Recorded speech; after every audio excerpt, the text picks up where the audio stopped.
on Joy 99.7 FM.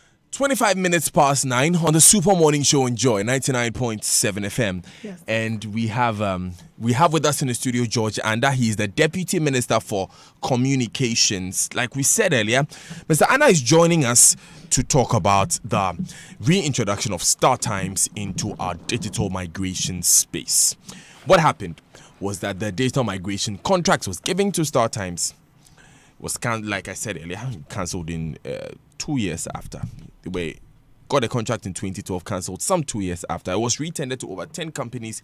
KNET won the contract. This contract has been fully executed by KNET. But StarTimes is coming in to do some work, Mr. Andah. Well, thank you very much, Daniel, and thank you to your listeners. I think that we need to clearly establish a number of issues.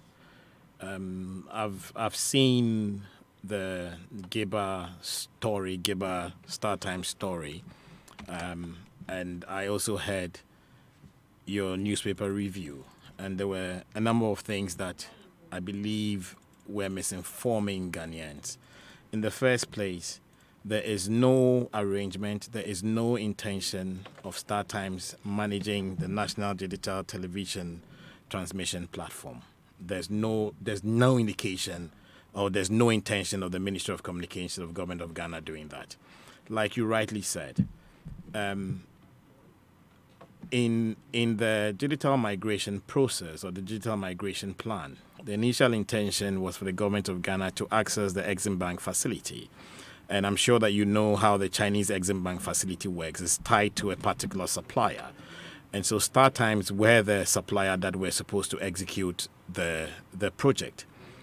The Ministry of Communications back then terminated the contract of StarTimes for what they claimed to be the inability of StarTimes to execute the project, and then they retendered the project.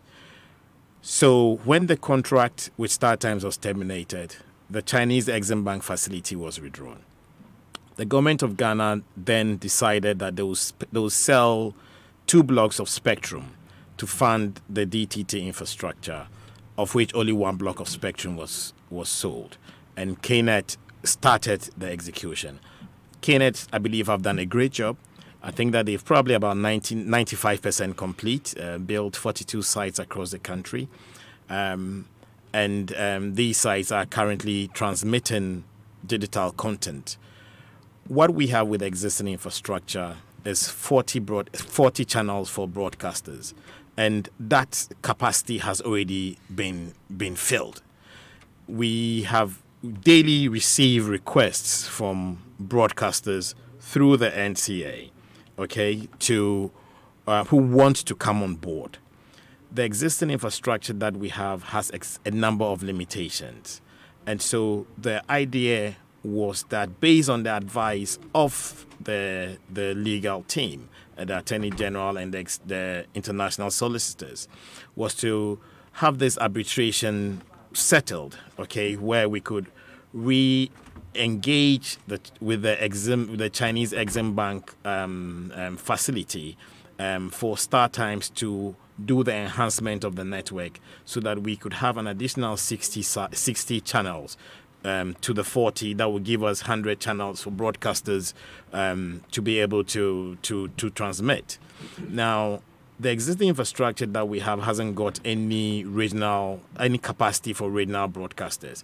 So, Daniel, if you have a radio station in Takoradi, for example, and you believe that you have the content to do TV, and you still want to just limit your reach to the Takoradi or the Western region customers or subscribers, you don't have that capacity on the infrastructure that we have now.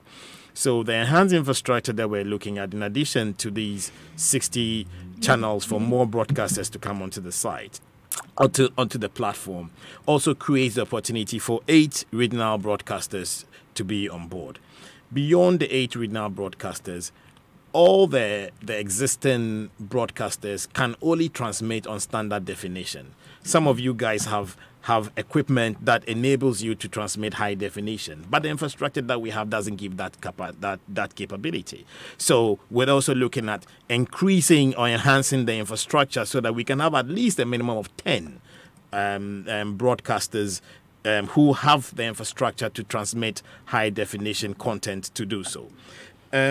In addition to these things, we are looking at improvements in the software. We're looking at technical enhancements. And one significant thing is that the existing infrastructure hasn't got any backup. Okay, it hasn't got any backup. So we need to make sure that we can construct a national disaster recovery center, okay, or redundancy center, so that there, no matter what the issue is, there's seamless broadcast of content. The DTT policy, of which GIBA themselves have been a party to formulating that policy, clearly says that the management of the platform is going to be done by the Central Digital Transmission Company, of which GIBA themselves are members of the board. Okay. Now, if GIBA themselves are members of the board and GIBA themselves have inputted into the DTT policy, and it's clearly stated there that it's going to be the Central Digital Transmission Company that's going to manage the platform, then there's absolutely no basis for GIBA to be going out there and creating this unnecessary situation that we are giving the management of the company to the management of the platform to start time. There's absolutely no element of truth in it. I'm glad you mentioned GIBA, because we have been joined on the line by the president of GIBA, Andrew Danso Eninkra. Good morning, Mr. Eninkra. Hello, good morning. Good morning. Great. Mr. Danso Eninkra, thank you very much for making time to join us this morning. We are in the studio with George Andah, and some statements have been made. I would like you to hold on for just a few more minutes, then I come to you. Mr. Andah, how much are we paying StarTimes to do this expansion work? Well, you see, it depends on whether we go through the necessary approvals. I mean, it has to go through cabinet, it has to go through parliament. But the amount of money that we are looking at accessing through the EXIM facility for all these things that I've spoken about comes to the region of about $95 million. $95 million. That's the worth of subject to approval. The right approvals, yes. Yeah, but that's the worth of expansion work that StarTimes was going to do. Yes. How much was the building of the initial digital migration infrastructure? Well, the initial scope was about 67, but there were a lot of variations that took it to I think an additional like 30. Okay, and there's still variations that are receiving bills for variations on a daily basis. So to date, it's about 97 million. Well, I mean, off the top of my head, it's you said like 67 variations to about 30. Yeah. 97 million, and we understand from what you just said that it's 95% complete. Yes. Yes. But the expansion is going to cost another 95 million. Well, remember that what I'm talking about, the expansion, apart from the infrastructure, there's also a lot of capex that is being done. Okay, the Central Digital Transmission Company needs a headquarters to operate from. Okay, so there's going to be that whole headquarters that is going to be built as well. There's going to be the studio. We are looking at having a situation where we can build a production studio. Okay, so that, I mean, broadcasters or producers, okay, can access these facilities and produce content, local content that matches international standards. So all of these will factor into the initial 67 million. Yes, the initial 95 million. The 95 around 95 that if we get approval, we'll be able to access the Exim Bank facility. In addition to having the entire network operating center having a source of renewable energy, okay, so that we can actually win them off the national grid and they can run strictly on solar. StarTimes won this contract in 2012. They were coming in to do the work in 2012. After 2 years, we realized that they could not do it, and so we had to terminate the contract. What is the assurance that this time round they can do this work? Well, I mean, if the the reason for termination was proper, I'm not sure that the Minister of Finance then would have advised the Ministry of Communications not to terminate the contract. And I'm not sure that the international lawyers and the local lawyers would also have advise that we should look at an arbitration settling the matter out of court. I mean, the case was not going in our favor when Star Times went to court. So it's your position then that we terminated the contract with Star Times under circumstance wrongfully? We believe so, yes. Okay. Right then. Do we need these expansion services that Star Times are going to offer? Well, I mean, if you have only 40 broadcasters, you don't have any regional broadcasters, you don't have any redundancy, you don't have any alternative renewable energy. You have just the multiplex that you have is not capable of running the transmission that you're looking at. You are looking at building capacity for local content, and you don't have any international studio for producing local content that can run on any of these international broadcasters. Then certainly, yes, you need this enhancement. Is the current digital migration software since we haven't finished, it's 95% complete. Is it operational now currently? Yes, it is. I mean, you are transmitting on it. Your TV station is transmitting on it. Right. Let me go on the phone lines now and allow Mr. Andrews Ninkra to also come in on this. Mr. Ninkra, the Deputy Minister George Andah is here in the studio with me. He is saying that your complaints are basically unfounded as Gibber. Thank you very much, and greetings to your listeners and greetings to the Deputy Minister. I don't know why he would say our complaints are unfounded, but it's interesting that he also recognized them as complaints. The reason is that whatever he's saying, we wish to find out whether this discussion has been going on and whether the players are aware of some of these things and whether they are engaging. That is number one. Number two, we are asking questions about the current platform. How many channels that it takes that we are talking about expansion? Number three, we are asking about whether in choosing Star Times, the opportunity was given to everybody who is capable of doing this to come in for them to settle and say that we gave everybody the opportunity, they could not do it, and therefore Star Times came in. Number four, we are saying that has Star Times changed their operation as players now that they are becoming the infrastructure developers? They are going to control what happens in the system. There are questions that we need answers to. How fair would they say it is for Star Times, who are already operating as service providers, to come in as contractors? Who determines which equipment to put up and how you are supposed to align yourself with that equipment that has been put up, the infrastructure that is going on? The multi-million-dollar question we are asking is, what is government's business in developing content? When we are asking is that Ghanaians, individual, private sector, will do this work and master the work. That government is going to build a studio to develop content for who? These are questions we are asking. So if he says our complaints are unfounded, we respect his views. With all due respect, we respect his views. But we think that we are asking questions that are not being answered. And we believe there are reasons those questions are not being answered. What we'll do this morning, Mr. Ninkra, is that we'll take those questions and we'll put them straight to the Deputy Minister for him to address them. How about you help me with them? Because you mentioned... Before you start asking the questions, let me establish a fact that there is no intention of Star Times managing the National Digital Transmission Platform. It has never come up for any discussion. There's no intention. So that is why I'm saying that the concerns of Gibber are unfounded. Number two, Gibber themselves, and he should confirm if I'm not being factual. Gibber themselves have been involved in developing the draft DTT policy. The draft DTT policy clearly states that the management of the infrastructure will be done by a company to be called the Central Digital Transmission Company, of which Gibber is a member of the board. Okay, Giba is represented on the board.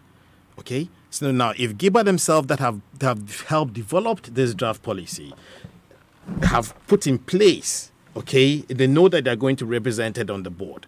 Okay, and it's the central digital transmission company that is going to manage the infrastructure, okay, going forward. On what basis do they have these issues about StarTimes managing the platform? There's no element of truth in it.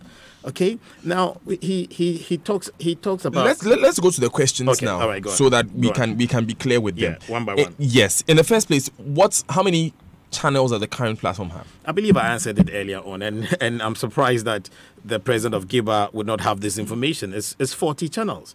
Okay, and NCA has issued licenses to cover all those 40 channels. As we speak now, okay, there are more than 40 applications that are sitting with the NCA of people that want to get onto the platform to be able to transmit, both for regional content and for national content. And you see, it's a bit interesting when in one breath Giba will be resisting the expansion of the network because more members can come, and the argument that they were making is that the market is too small. Okay, but if the market is too small, then you should be able to produce content that will attract more eyeballs to your transmission.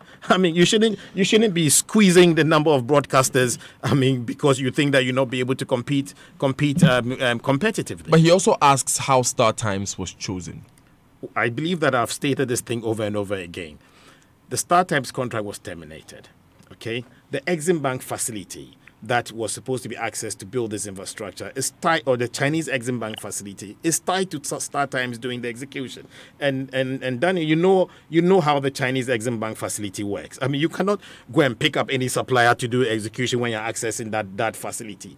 When the previous administration sold the spectrum, okay, and anybody could be given the opportunity to bid for the contract. Yes, KNET bid for the contract, and they won the contract, and they did the execution.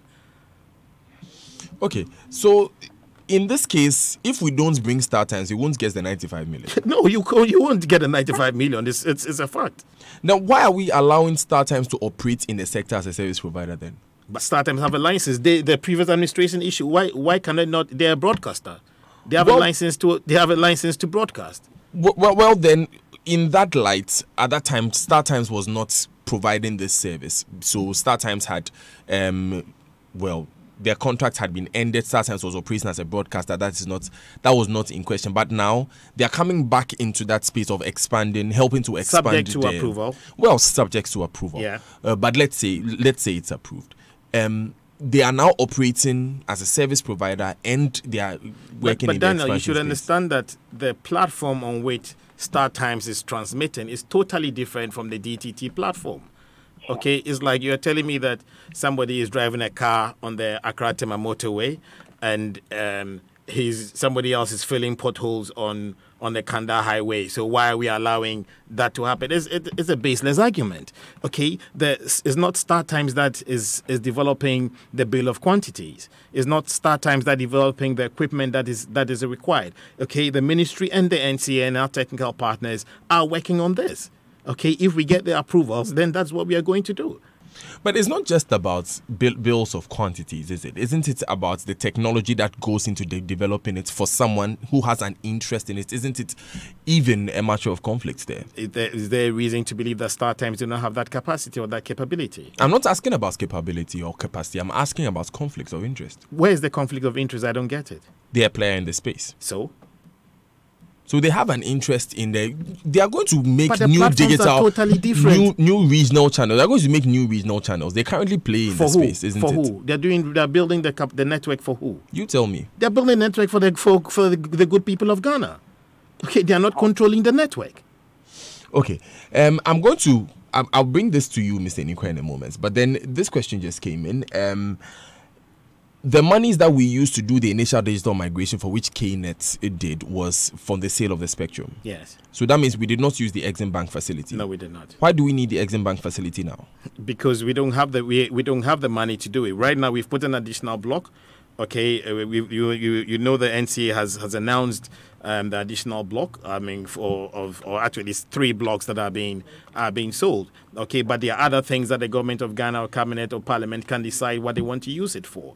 There's also, remember that there's arbitration in court. Okay, for which that issue has to be settled. Okay, and part of the settlement is to be able to access this facility, okay, to be able to use it to enhance the network.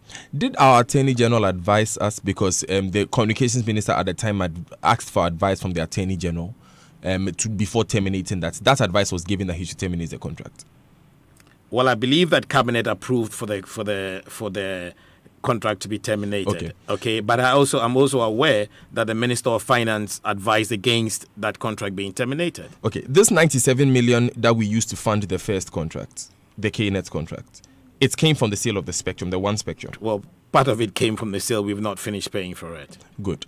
Now we have another spectrum because we wanted to sell 2 and then we sold 1. Why don't we go that route and then there's absolutely no guarantee that you are going to get the same amount from the sale of the spectrum. We could get more, actually. Well, there's you're saying there is no guarantee. We exactly. Could get more. So when we are planning these things, we look at what is the best option to take.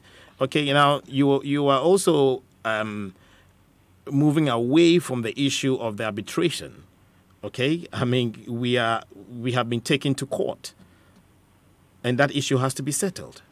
Now we have chosen to settle the case out of court because upon the advice of the local and international legal team, we didn't have a good case, and we're going to lose the case. We don't have a good case. No, we don't. Their contract was wrongfully terminated. They won the contract, and in 2 years they did not execute the contract, and then we ended the contract. But we don't have a good case. Because in their submission they have established the fact that they were frustrated by the Ministry of Communications at that time. Okay, I would have to, unfortunately, I would have to allow Mr. Danso Ninkwa to wrap up. Mr. Ninkwa, were your questions answered satisfactorily? Not really, and I don't wish to engage the Deputy Minister on radio in this discussion.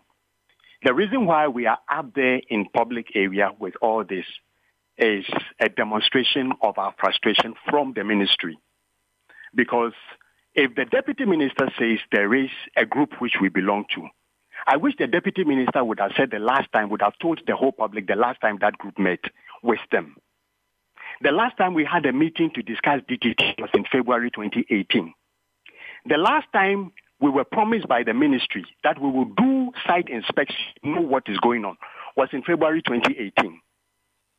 We are saying all these things because we have written letters upon letters to the ministry, which I definitely believe the Deputy Minister has cited. There has not been one single response. The last response we got was, we acknowledge receipt. Okay. In which there were... When was this, Mr. Nikwa? When was this? We wrote the letter somewhere about 2-3 months ago. And when did the response come? The response came only about 3 weeks ago. And what did the response say? He said that the response said we have acknowledged receipt. No, the response said we acknowledged receipt. That was when they were giving their input to Mr. the DTT. Hold on, just no. It's important that I make this point. It's important. The response said that we acknowledge receipt. Okay. Mr. Andah, we would have to finish this conversation now. Give and take, because I said that settling all these issues will not be on radio. Definitely, you have limited time on radio. And I wasn't even aware the Deputy Minister was coming to the studio. So he has spoken about the Start Times contract, the arbitration in court.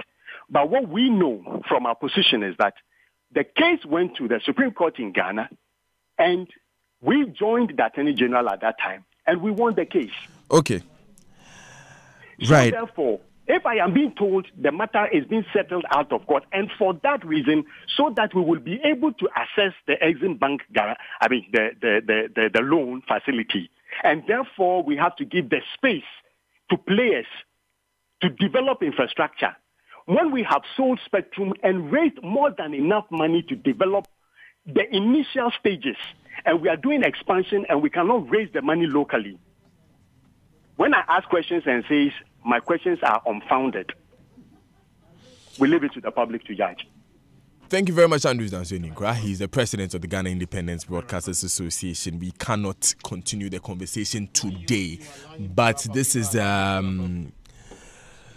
conversation that is going to continue. George Andah is Deputy Minister of Communications, and Andrew Dansoni is Ghana Independent Broadcasters Association president. We'll take these important messages. We'll be back with more. Stay with us.